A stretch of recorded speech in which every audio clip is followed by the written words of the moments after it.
What's going on, everybody? Chad Windstead here with SLR Lounge and Visual Flow presets, and today I have 5 common wedding photo editing mistakes. And number 1 is cropping incorrectly.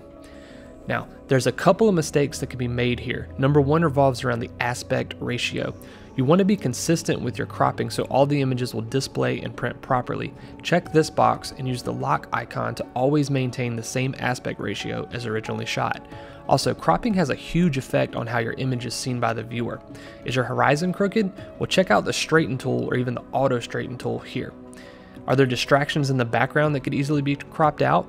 Well, my trick is to flip the image upside down and see where your eye goes. If your eye goes straight towards your subject, then great, but if you notice any distractions, try and crop them out. Tip number 2, don't over edit your images. Watch for haloing or artifacts appearing in your photo. You can edit too much. Sometimes I like to see how far I can push my image until it looks to be too much, and then I start to dial it back. If you start to see those artifacts or halo in your image, you probably took it too far. A common mistake with this I see is when people are using the brush tool too loosely. This can be avoided by simply adjusting the brush tool correctly or using a range mask tool. Move the feather down to 25 or so and zoom in to accurately brush around your subject. This takes time. Or you can use the range mask tool to mask your brush. To do that, grab the dropper tool and select the color you are looking to enhance. This is especially useful for skies or skin tones, and this will help keep those halos away. Mistake number 3 is crushed skin tones. Now, skin tones are super important in wedding photography, and getting beautiful skin isn't always easy if you aren't in the right light. If skin tones are starting to look too saturated, move down to the HSL panel and grab this icon here next to saturation. Hover over your subject's skin and left click on your mouse. Drag down with your mouse the saturation of the correct color channel. Do you want to brighten up the skin or make your subject pop more? Do the same thing and grab the luminance icon and drag up over your subject's skin. If skin tones are starting to look too grungy or red, you may need to dial back some contrast over the face. The Decrush Skin Tool brush from the Visual Flow Retouching Toolkit is especially useful here. Mistake number 4 is overuse of the vignette. Similar to the halo effect, you can go overboard by adding a heavy vignette to your image. Not all vignettes are bad, but they aren't all created equal either.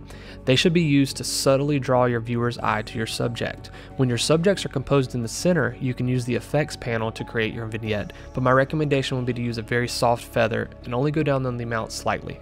If your subjects are off-centered, use a radial filter with a burn applied. This gives a natural looking vignette to your image, but won't produce uneven exposure over your subjects. A creative hard vignette could be a cool trick to try too, but channel your inner James Bond wisely. Now, mistake number 5 is not always shooting in RAW. Now, I know this may sound obvious to you seasoned pros out there, but this can be overlooked when prepping for a wedding. Shooting in RAW gives you the flexibility to edit your photos to your style and fix your mistakes. Weddings are fast paced and you will not nail the exposure every frame when you can't always control the lighting that you're given. RAW records substantially larger levels of brightness of an image compared to a JPEG. This means you won't always be able to recover those overexposed highlights or pull out clean detail out of the shadows on a JPEG image. You can also easily fix white balance and color with RAWs where JPEGs are extremely limited. RAW just allows you to enjoy non-destructive editing and better consistency from image to image.